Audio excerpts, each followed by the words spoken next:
Hi, my name is Brittany J. Jones. In this video, I will be demonstrating how to do a welt seam. Let's get started. To do a welt seam, we will be doing one straight stitch, one edge stitch, and one top stitch. Let's begin. As you can see here, I've done one straight stitch here along our seam line at a 5/8 of an inch seam allowance.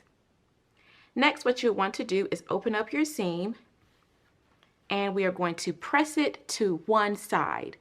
So we can go to our pressing station now and go ahead and press both seam allowances to one side. Now that we have our seam allowances pressed to one side, we can go to our sewing machine and we're going to do a row of edge stitching as well as a row of top stitching. Edge stitching is done close to the edge of the seam, so that's about at 1/8 of an inch, and then the top stitch is 1/4 of an inch away from your edge stitch. Let's go ahead and do both stitches now.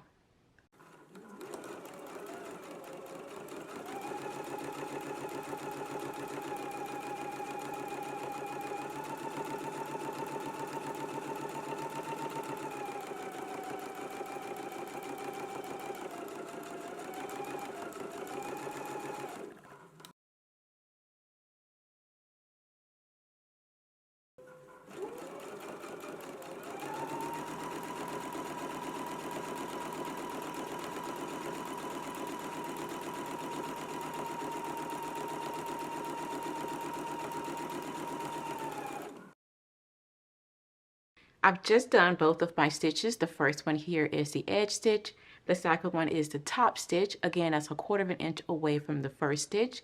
So this will be the right side of the fabric. And this is what the inside of the fabric looks like. I hope you've enjoyed seeing how to do a welt seam.